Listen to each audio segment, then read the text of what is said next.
quero saudar aqui muitos amigos que vieram do Nordeste, do Norte, que vieram de várias uniões aqui também do Rio de Janeiro.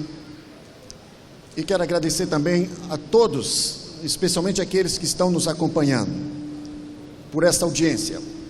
Nesse momento, nós queremos apresentar para vocês um modelo. Olha para isso daqui. 45 milhões de habitantes. Você tem aqui 22% da população brasileira concentrada nesta cidade. A terceira maior unidade, só perde para a Colômbia, por incrível que pareça, tem mais população na cidade de São Paulo do que todo o país da Argentina. Mas o interessante é que esse lugar possui também a maior multidiversidade, multiculturalidade. Aqui nós temos a maior população de italianos, de portugueses, de espanhóis depois da Espanha. Aqui nós temos a maior população de japoneses depois do Japão. Aqui está a maior colônia de libaneses, de árabes. E pasmem, o maior contingente de nordestinos depois do Nordeste. Todos concentrados na cidade de São Paulo. Mas poderia ser Rio de Janeiro, poderia ser Recife, poderia ser Salvador. Quero comparar agora uma outra cidade da antiguidade. Coloque o som aí, tudo tem som. Aqui está a cidade de Filipo, da Macedônia.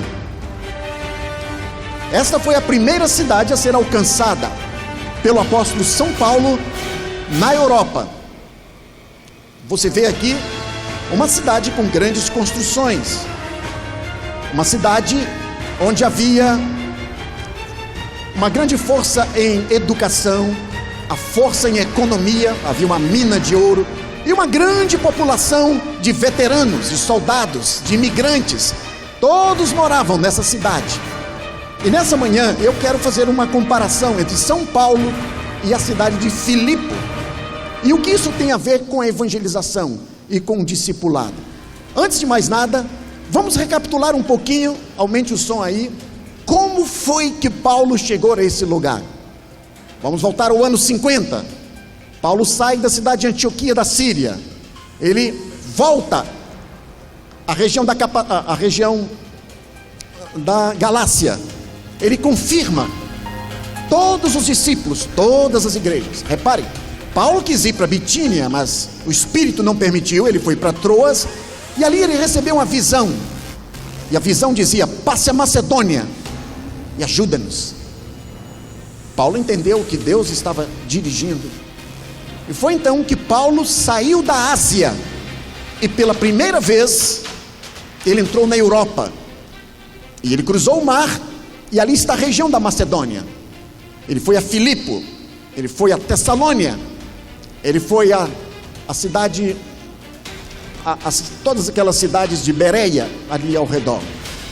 E agora eu quero fazer uma pequena comparação e você pode perguntar, mas por que Filipo? Em primeiro lugar, é relevante porque foi a primeira igreja a ser plantada na Europa. E foi um projeto totalmente dirigido por Deus. Vocês se lembram? Paulo quis ir a Bitínia, o Espírito não permitiu. E o Espírito passou a mensagem: passe a Macedônia e ajuda-nos. Segundo, porque é um modelo de generosidade. São as igrejas que mais contribuíram com a pregação do Evangelho. Aqui você vê Paulo elogiando os filipenses, que nenhuma igreja partilhou mais no que se refere a dar e receber, exceto vocês. E mais um elogio em Corinto. E a região da Macedônia também se tornou um modelo na proclamação. Eles se tornaram um exemplo missionário para todo o mundo. Então nessa manhã eu quero apresentar a vocês 3 modelos, 3 grupos que foram alcançados em Filipos, que representam 3 métodos, 3 abordagens, 3 grupos socioeconômicos que estão nas grandes cidades. Lídia, a escrava e o carcereiro. A primeira é Lídia, uma vendedora de púrpura. Esta mulher era da cidade de Tiatira, veio da Turquia, ela era uma imigrante, e ela chegou ali. E nós lemos no livro de Atos, no capítulo 16, que quando Paulo foi ao lugar de oração, Paulo usou o seguinte método: começamos a conversar com as mulheres que haviam se reunido. Notem a abordagem: começamos a conversar. E a Bíblia descreve que ela era uma vendedora de tecido de púrpura. E eu quero dizer que púrpura é a cor da camiseta que vocês estão usando. Esta era uma cor nobre.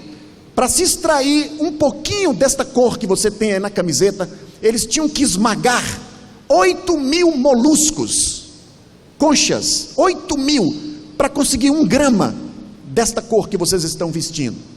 Só gente rico usava esta cor que vocês estão vivendo. A toga do imperador era púrpura. A toga dos senadores era púrpura. O que nos leva a crer que Lídia era uma comerciante rica, bem-sucedida. Ela era uma empresária. Se Lídia morasse hoje, ela seria uma empresária bem-sucedida. Ela estaria importando mercadoria da Europa, dos Estados Unidos, e vendendo essa mercadoria. Ela estaria frequentando restaurantes caros no final de semana. E ela estaria participando de eventos da sociedade. Esta é Lídia, da alta sociedade. Ela representa as classes mais altas. E note, como evangelizar Lídia? Lídia, ela é uma pessoa que tem um pensamento mais lógico, cognitivo. Lídia foi alcançada através do diálogo, através da conversa, através de uma discussão de ideias. Dificilmente ela teria ido em uma cruzada evangelística, mas Lídia é uma pessoa que gosta de ideias, que gosta de fatos, que gosta de argumentos. Ela é uma pensadora cognitiva, como eu disse para vocês agora mesmo. Lídia, religiosamente falando, ela não tem, religiosamente falando, ela não tem muito interesse nas coisas de Deus, mas ela aceita discutir várias ideias. Mas existencialmente falando, Lídia é uma pessoa que o objetivo da sua vida é o dinheiro. O ídolo da sua vida é o dinheiro. A sua existência é vazia e ela precisa ser alcançada nessas grandes cidades. Ellen White descreve sobre a importância das classes altas quando ele diz: uma razão pela qual se tem feito até aqui esforços em benefício das classes mais altas, como não tem feito, é a falta de fé e verdadeiro ânimo em Deus. Aqui na cidade de São Paulo, Lídia está aí nas grandes corporações, nos prédios, e especificamente temos algumas igrejas, como Moema, como a base, o Espaço Novo Tempo, a Nova Semente. Aumente o som, por favor. É engraçado que mesmo no meio de multidões, às vezes nós nos sentimos sós.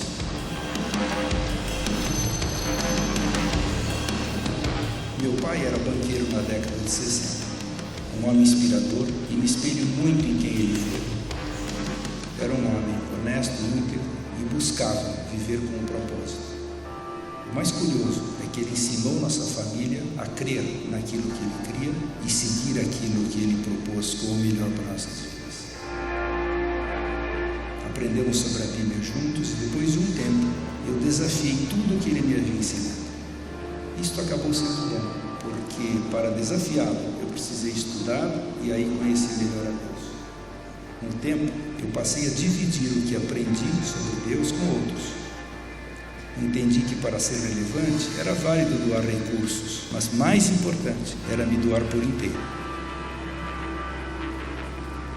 A única forma de fazer as pessoas entenderem o que minha família entendeu é sair de nossos afazeres, de casa, do escritório e viver com elas de verdade e oferecer aos meus amigos a oportunidade de conhecer mais sobre as verdades que a Bíblia me ensina.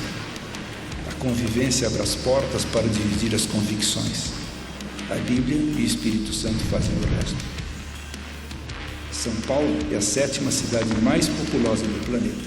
Isso significa que há muita gente e que não falta oportunidade para que nos envolvamos. Nós nos surpreendemos em como um sorriso, um jantar, uma conversa podem mudar uma vida. Amigos baixam a guarda e desarmam os preconceitos. O que mais importa não é convencer as pessoas a pensarem como eu ou como nós. É saber ajudá-las a entender qual a relevância que Deus pode ter para elas. Afinal, mesmo que sejamos totalmente diferentes, podemos nos nivelar pela mesma carência que temos deste Deus que sustenta o universo, regendo também a vida de cada um de nós. Esse é o ministério da Nova Semente, mas também tem o ministério de Moema, do Espaço Novo Tempo. O mais rico dos ricos são altamente... Eles não gostam de muita exposição. Vocês viram que até o rosto teve de ser tampado ali. O segundo grupo presente nas grandes metrópoles é a mulher escrava. A Bíblia descreve ali no livro de Atos, no capítulo 16, versos 16 a 21, esta mulher era grega, era da cultura local, ela era explorada, ela era marginalizada, impotente, ela não tem uma grande casa como Lídia, ela dorme em albergues, ela dorme na rua. E observe a descrição da Bíblia. Certo dia, indo para o lugar de oração, encontramos uma escrava que tinha um espírito pelo qual predizia o futuro. Ela ganhava muito dinheiro para os seus senhores. No grego, esse espírito de adivinhação era a palavra piton, espírito de adivinhação, da pitonisa, em Delfos. Repare que ela era explorada. Alguém a explorava para ganhar dinheiro. E a maneira como ela foi evangelizada foi um encontro de poder, de transformação. Paulo expulsou o demônio, o espírito imundo a deixou e imediatamente ela se tornou uma cristã. Note, religiosamente falando, muitas dessas pessoas, elas flertam com o ocultismo, com o tarô, com todas estas práticas aqui. Mas religiosamente falando, a vida dessas pessoas está fora de controle. Ela é controlada por espíritos, ou é controlada por outras pessoas, ou é controlada por um hábito, por um vício, ou é controlada por qualquer outra coisa. E é interessante que se esta mulher vivesse hoje, ela poderia ser uma moradora de rua, uma prostituta na rua, poderia ser alguém usuário de drogas, ou poderia ser um morador, alguém que tem um pensamento mais em termos de intuição, de emoção, alguém que muitas vezes sempre tem alguém que esteja explorando, etc. Como evangelizar alguém como esta mulher escrava? Essas pessoas raramente vão em busca do evangelho. É necessário que a igreja vá onde elas estão. E é necessário que haja um poder de transformação. O evangelho tem que transformar a vida dessas pessoas. É interessante que dos 40 milagres registrados no livro de Atos, 39 aconteceram fora dos muros da igreja. Ou seja, 97% das atividades da igreja aconteciam fora da igreja.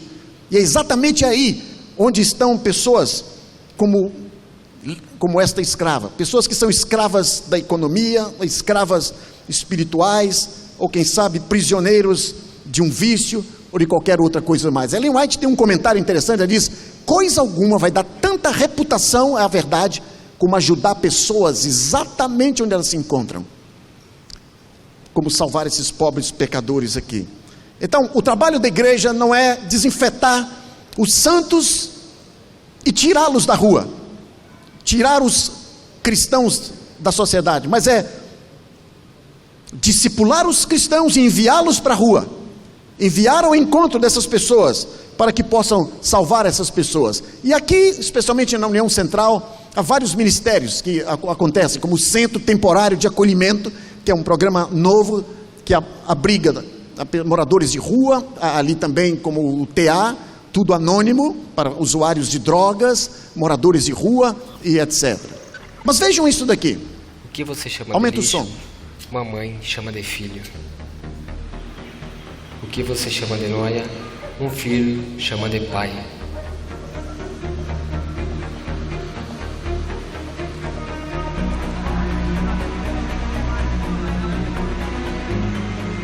Quem você joga pedras, julga e despreza, tem alma, tem coração.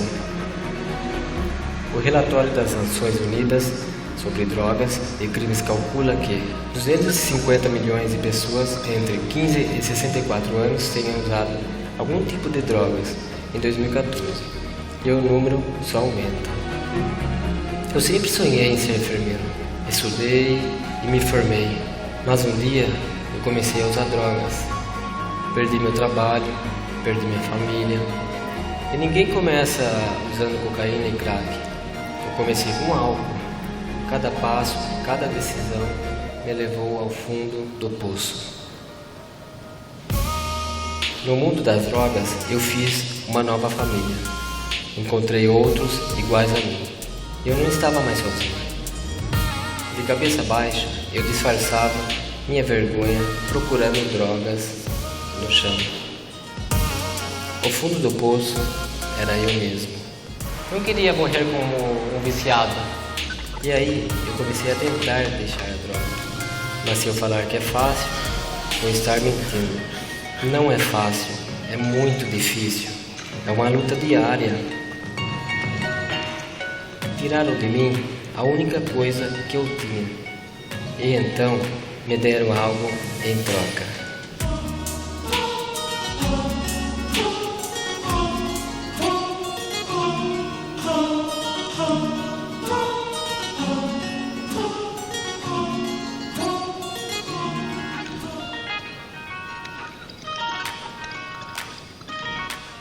Esse ali é o Amaral. Ele mantém uma casa, ele tira dezenas de pessoas da rua. Eu vou chamar o Amaral que vem aqui à frente. Vamos receber o Amaral com uma salva de palmas. Nós temos aqui o Elon. E temos o Robson, está conosco aqui também, Amaral. O Robson, venha o Robson aqui à frente também. Amaral, que bonito esse trabalho que você faz. Você trabalha exatamente com essas pessoas que estão escravizadas pelos vícios, pessoas que às vezes perderam contato com a sua família, e muitas delas nem são talvez viciados, algumas apenas sofreram uma interrupção na vida, e a gente sabe que há médicos, há pessoas ali na rua. Exatamente. Quantas pessoas você já conseguiu trazer? Aliás, antes disso, fale um pouquinho desse instituto. Onde você mantém esse instituto? Feliz sábado. O instituto é mantido na cidade de Sorocaba. E hoje nós abrigamos praticamente quase 30 pessoas. E vai completar 2 anos e meio. Passou por nós 201 pessoas. 201 pessoas que moravam na rua.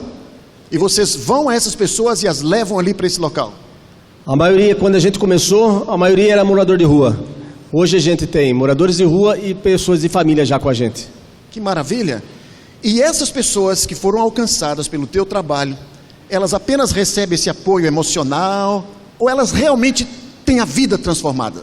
Então eu faço uma pergunta de evangelista agora. Quantas dessas pessoas já foram levadas ao batismo e se tornaram membros regulares da igreja? Em 2 anos e meio nós temos 86 batismos. 86 pessoas foram batizadas. Amém.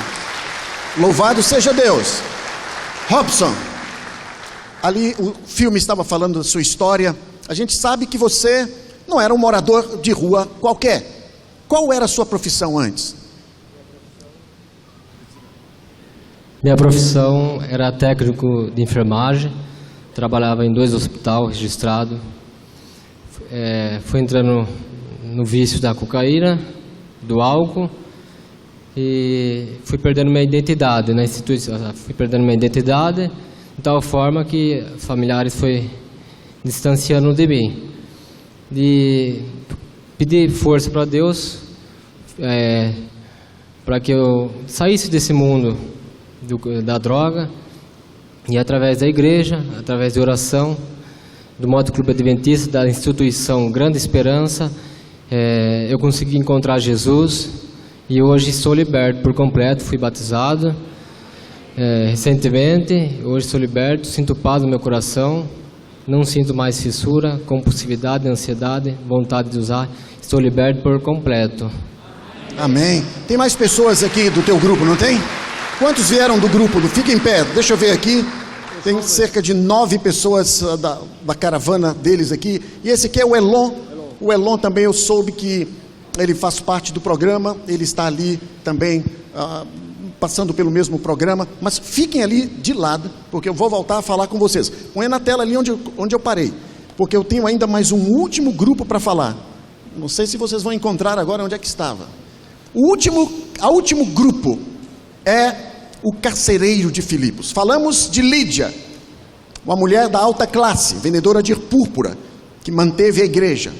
Depois falamos desta classe mais marginalizada, simbolizada pela escrava. O carcereiro era um profissional romano. Ele era um imigrante, ele trabalhava naquele local, ele tinha um melhor emprego. Tudo o que ele queria era ter bom emprego, cuidar da sua família, pagar os seus impostos. E você sabe que por causa da denúncia por ter libertado a escrava, ele foi parar Paulo e Silas foram para a prisão. E ali Paulo e Silas cantavam à meia-noite. Um tremendo terremoto abriu as portas, ao invés de fugir, eles ficaram ali. E então o carcereiro pegou a espada para tirar sua vida. Paulo disse: não faça nenhum mal, porque todos aqui estamos. Impressionado por aquilo que ele testemunhou, por aquilo que ele viu. Ele disse: senhores, que devo fazer para ser salvo? E a Bíblia diz que Paulo pregou para ele a palavra. E logo o resultado disso é que ele foi batizado. Amigos, se nós olhamos para esses carcereiros hoje em dia, eles são todas as pessoas que estão na classe média nas grandes cidades. Pode ser o caixa de um supermercado, pode ser um motorista de um ônibus, pode ser a professora de uma escola, pode ser um funcionário público. São pessoas que estão aí na sociedade. Muitas dessas pessoas, como você vê aqui, do ponto de vista existencial,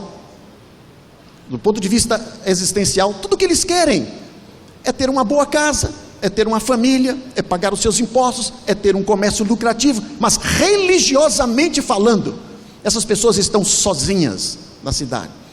Elas creem em Deus, mas elas não o têm como amigo pessoal. Elas ignoram a igreja, porque a igreja não significa nada para elas. Elas podem ir à igreja na Páscoa ou no Natal, mas eles se cansam de sermões longos. E é interessante que a maneira de evangelizar este carcereiro foi através do testemunho, foi através do exemplo pessoal. Porque aquele homem, aquele carcereiro, quando viu Paulo e Silas cantando na cadeia, aquilo tocou o seu coração.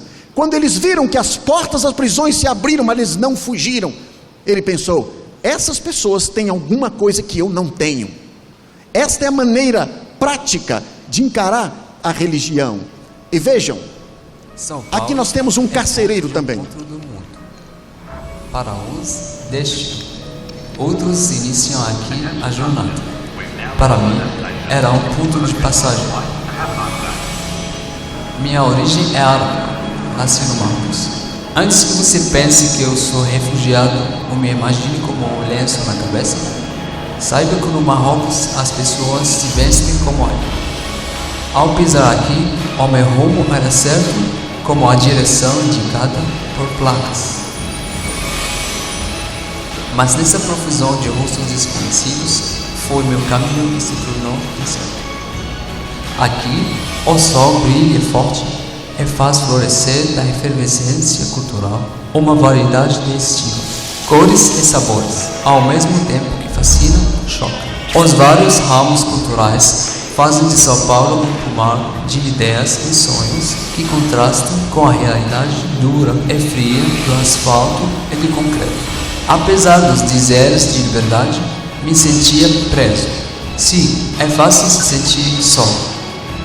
O acolhimento veio por meio de palavras cuja essência está em um gesto universal: amor.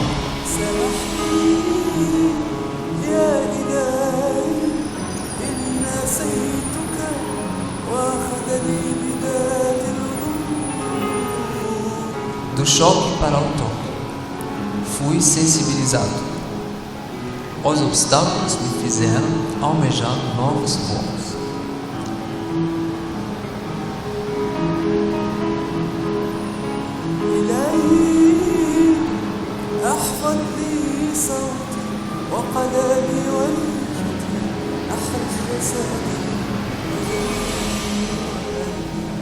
E hoje não é só a minha roupa que é igual à sua. Meus hábitos me dão a certeza de que eu nunca mais estarei a sós. E agora, Senhor, irmãos, eu vou pedir que ninguém tire fotos, que ninguém filme nada. A própria televisão, quem estiver assistindo, vai receber outra imagem, porque isso não pode ir para fora, isso pode custar a vida deles. Mas eu vou chamar que o Amini venha aqui à frente. Vamos recebê-lo com uma salva de palmas. Vou chamar também aqui o Valmiro, da base Gênesis, o pastor Felipe, venham aqui à frente. Doutor Elnio pode vir à frente também. Amini, Deus seja louvado, que coisa maravilhosa. É muito maravilhoso, tudo é Deus. Né? Você é marroquino. É marroquino. Você não é um refugiado. Não, claro que não. Você se veste normalmente. Eu soube que você fala quantas línguas? É a língua de Marrocos, árabe, inglês, francês e agora português. Viram aí? Você é um professor, é alguém que estava de viagem para o Peru. E o que aconteceu lá no aeroporto? Você resolveu ligar para alguém? Eu liguei para que estava minha amiga aqui. Eu liguei para ela para ajudar a pegar o ônibus para ir para o Peru, porque eu nunca planejei ficar aqui. E aí tudo mudou, eu fiquei aqui. No final estou. Nisso, essa sua amiga, qual é o nome dela? A Tisa. Tisa, ela está aqui? Está aqui, já está lá. Ah, a sua amiga Tisa pode vir. Continua amiga? Agora, ela já está minha namorada. Oh, vem cá, Tisa. Vem aqui à frente. E você, pela primeira vez, entrou em uma igreja. E você ouviu uma música, não é assim? É interessante que o carcereiro também ouviu música. Ele foi impressionado pela música. Mas o que a música falou no seu coração? Para mim, a música é minha vida. Então, eu não estava acostumado a orar com a música. Então, quando eu cheguei na igreja, a oração com a música é uma coisa totalmente diferente. Então, ela ajuda para falar com Deus. Eu sei que você também já está conectado com a base Gênesis. Você está servindo como voluntário lá. Sei que o pastor Felipe depois já deu todos os estudos bíblicos para ele. O Oli ali, o pastor Valmiro também. E também a família da Tisa, o pai, a mãe. E hoje você, contrariando toda a sua fé, contrariando seus costumes, você agora, impressionado por tudo isso, você tomou a decisão de seguir a Jesus, é certo? Sim, eu já tomei, sim. Que maravilha, Deus seja louvado.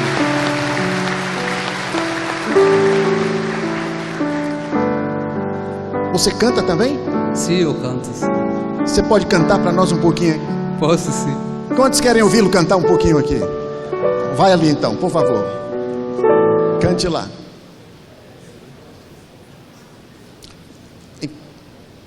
Enquanto isso, o Elon já foi para ali.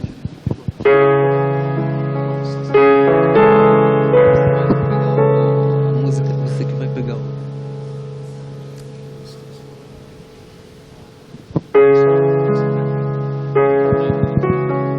Ninguém filme, por favor.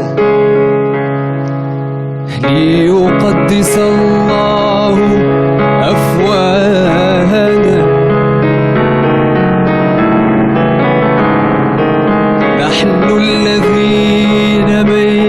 وزنا بين الأنام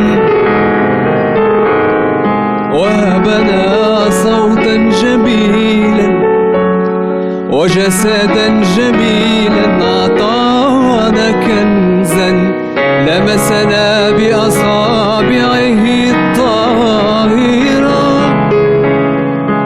وضع بين أيدينا الوديعة المقدسة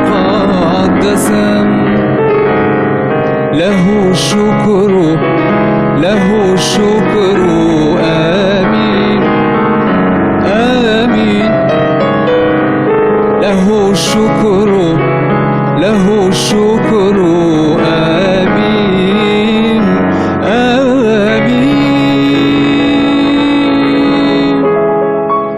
Amém. Quantos entenderam o que ele cantou? Amém. O que você cantou aí? É uma oração para o Deus, os pecados que eu fiz. Eu pedi o perdão para o Deus também. Amém. Amém. Você está pronto para colocar a vida nas mãos de Jesus? Sim, eu já tô. Você já tomou a decisão de ser batizado? Já tomei. Vai ser batizado no mês que vem? Não, agora. Agora? Agora. Aqui nesse lugar? Sim, aqui. Amém. Deus seja louvado. Então, enquanto ele vai ali, vou convidar aqui o pastor La Roca, que entre no tanque, o Amin, e também o Elon. O Elon, que é alguém que está se recuperando na clínica, que também tomou a decisão. Enquanto eles entram, volte aquele último slide para eu terminar. O último slide para eu terminar, enquanto eles entram. Eu quero terminar meu seminário mostrando esse último slide aqui.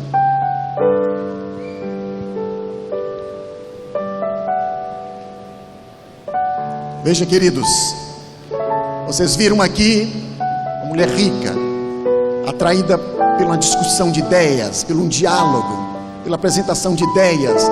Você viu aqui pessoas que estão representadas por aquela escrava, pessoas que precisam encontrar o poder transformador da Bíblia na vida delas. E vocês veem pessoas que pensam como a Mini, que também precisam ver o exemplo na nossa vida, para ver como o Evangelho de verdade funciona. E tudo isso terminou em uma coisa: todos esses ministérios terminaram com a plantação de uma nova igreja. Olha lá, Ellen White diz que as atividades de Paulo em Filipos deram resultado ser aí estabelecida o quê? Uma igreja. Que tipo de igreja é essa? Em Filipenses 1:2 diz: Paulo, Timóteo, servos de Cristo, todos os santos que estão em Filipos, com os bispos e diáconos. Aí certamente estava Epafrodito, Evódia, Sintique, aí está Clemente, Lídia e o carcereiro, e a ex-escrava também foi batizada. Todos eles parte de uma só igreja. É interessante que nenhum deles se encontrou, cada um tinha o seu mundo, mas no sábado de manhã todos eles se encontraram na igreja. Que tipo de igreja nós vamos encontrar nas metrópoles hoje em dia? É uma igreja que às vezes vem um jovem com cabelo longo e ativista político. É uma igreja que às vezes aparece um imigrante do outro lado do mundo. É uma igreja que muitas vezes entra um viciado em recuperação, ou alguém recém-saído da prisão. É uma igreja que tem um ex-graduado da USP, ou um evangélico insatisfeito com a sua igreja, ou quem sabe o caixa de um supermercado que é uma mãe solteira. Todas essas pessoas são representadas por Lídias, pela escrava, pelo carcereiro. Por isso, Elon, você que está vindo para a família de Deus nessa manhã, nós damos boas-vindas a essa família de Deus, a essa igreja do Deus eterno. E nessa manhã, para a glória de Deus e testemunho de uma nova vida, o pastor La Roca batiza você em nome do Pai e do Filho e do Espírito Santo. Amém.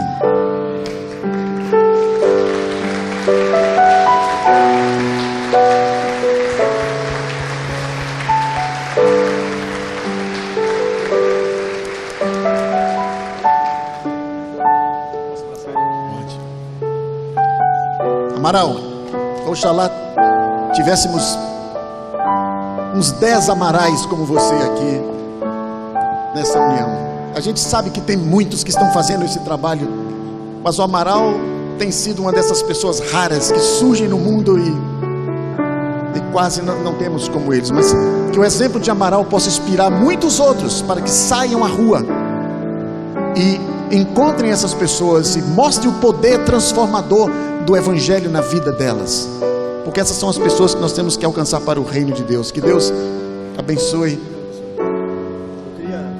Pastor Domingos, por favor.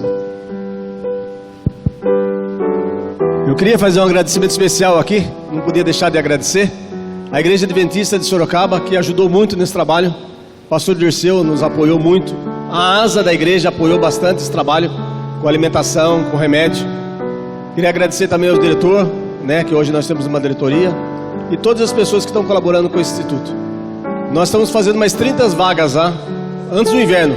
Gostaria que os irmãos orassem por esse trabalho, para a gente terminar essas vagas antes que o inverno chegue, para a gente ter mais 30 pessoas aí, sendo acolhidas aí por esse amor. Muito obrigado pelo apoio, que Deus abençoe vocês e que vocês possam orar pela gente. Amém, Deus abençoe o senhor. Pastor, veja que exemplo bonito. E agora, por favor, desliguem todos os celulares, desliguem, não tirem foto, não filmem. Nós temos aqui agora o Amine. Amine, nós estamos felizes por essa sua decisão. Há muitos outros que, como você, têm recebido esse atendimento. Temos aqui o Oli, temos aqui o Dr. Elnio, que tem investido muito recurso da igreja para que coisas como esta possam acontecer mais vezes. Deus abençoe esse lindo testemunho que você está dando, que você seja um verdadeiro Abdala, ou seja, a palavra Abdala significa servo de Alá, servo do Deus vivo, para que possa testemunhar onde quer que Deus lhe enviar. Por isso que nesta manhã, para testemunho a todas as pessoas que aqui estão, o pastor La Roca batiza você em nome do Pai e do Filho e do Espírito Santo. Amém.